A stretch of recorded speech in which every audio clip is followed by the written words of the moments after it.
지난 시간에는 그리스도께서 우리 안에 사시는 삶, 다시 말해 그리스도와 연합된 삶에 대해 함께 살펴보았습니다. 오늘은 그 연합된 삶이 우리의 일상 속에서 어떻게 나타나는지를 함께 나누려고 합니다. 많은 성도들이 신앙생활을 하면서 가장 많이 하는 질문 가운데 하나가 있습니다.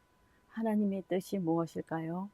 그래서 하나님의 뜻을 찾기 위해 기도하기도 하고 여러 사람에게 조언을 구하기도 하며 때로는 특별한 표적이나 음성을 기대하기도 합니다. 그런데 예수께서 조금 다르게 말씀하십니다.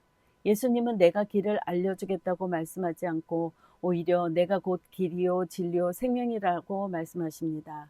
이 말씀은 매우 중요합니다.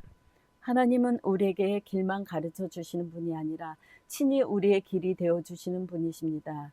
그래서 성령의 인도하심을 따라 산다는 것은 단순히 하나님의 뜻을 찾아다니는 삶이 아니라 길 대신 예수님과 함께 걸어가는 삶입니다.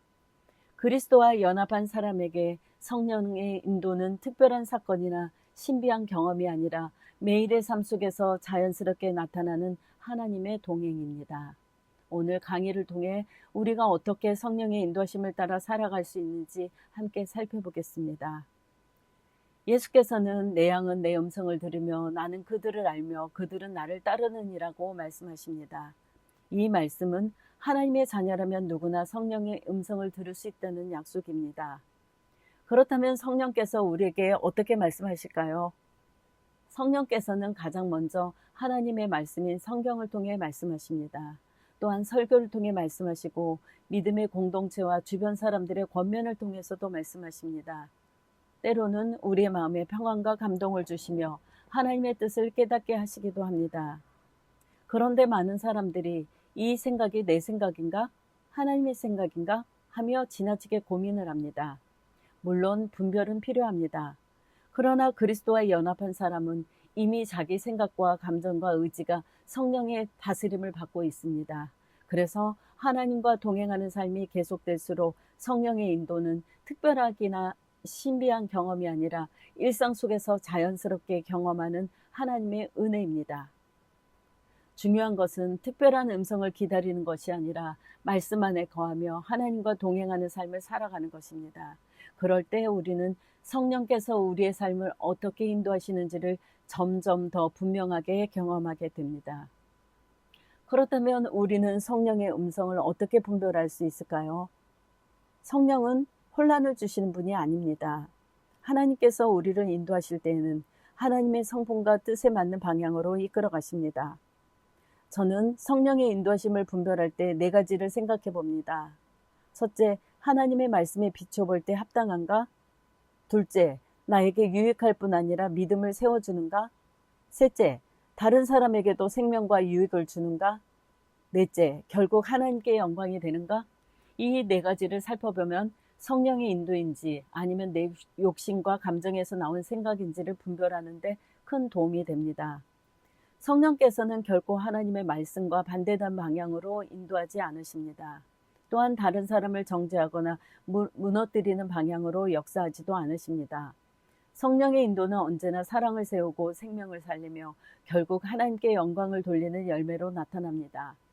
그래서 우리는 특별한 체험을 찾기보다 말씀 안에서 하나님과 동행하며 성령의 성품을 닮아갈 때 그분의 음성을 더욱 분명하게 분별하게 됩니다. 성령의 인도는 결국 순종으로 이어져야 합니다. 그런데 순종은 억지로 하는 의무가 아니라 순종은 하나님을 신뢰하는 데서부터 시작됩니다. 강아지가 주인을 신뢰하면 위험한 순간 목줄을 당겨도 순순히 따릅니다. 주인이 자신을 가장 안전한 길로 인도한다는 것을 믿기 때문입니다. 우리도 성령께서 인도하실 때 이해되지 않는 순간이 있지만 하나님을 신뢰할 때 기쁨으로 순종할 수 있습니다. 성령께서는 우리의 자유를 빼앗는 분이 아니라 오히려 우리가 가장 안전하고 가장 선한 길을 걸어갈 수 있도록 인도하십니다. 주님께서 내 삶의 주인이 되실 때 우리는 더 이상 내 믿음으로 살아가는 사람이 아니라 주님의 믿음으로 살아가는 사람이 됩니다.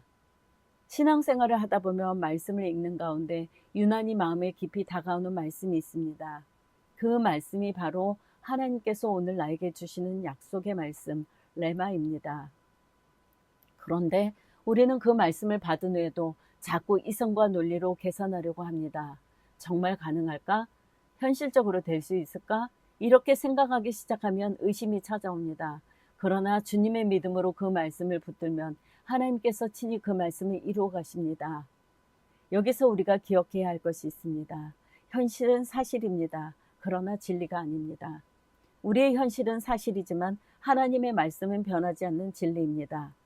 현실은 변하지만 하나님의 약속은 영원합니다. 그러므로 믿음은 현실보다 하나님의 말씀을 붙드는 삶입니다. 그러나 하나님의 말씀은 그 모든 사실보다 더 높은 영원한 진리입니다. 보이는 현실은 변하지만 하나님의 말씀은 결코 변하지 않습니다.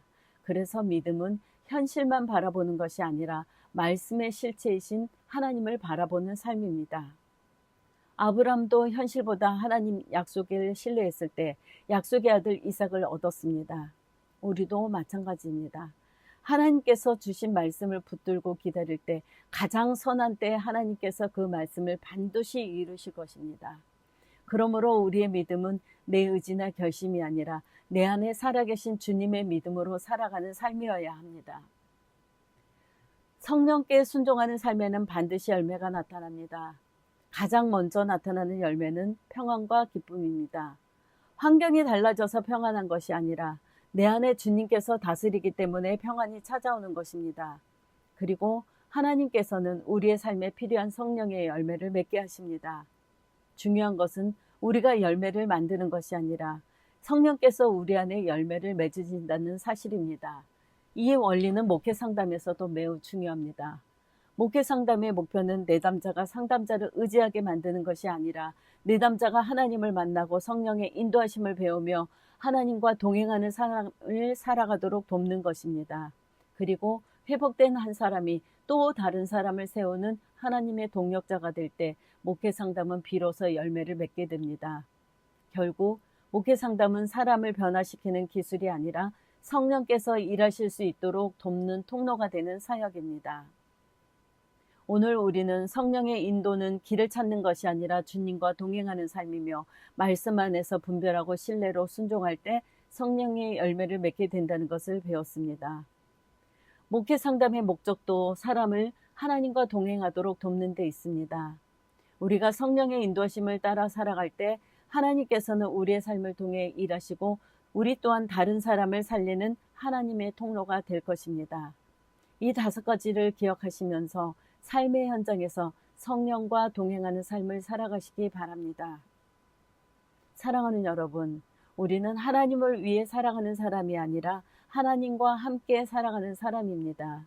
오늘도 내 삶의 주인이 내가 아니라 예수 그리스도이심을 고백하기 바랍니다. 그러면 내 힘으로 애쓰는 삶이 아니라 주님이 내 안에서 일하시는 삶을 경험하게 될 것입니다. 순종은 부담이 아니라 특권입니다. 주님을 신뢰할 때 우리의 삶은 성령의 인도 가운데 평안과 기쁨으로 채워질 것입니다. 감사합니다.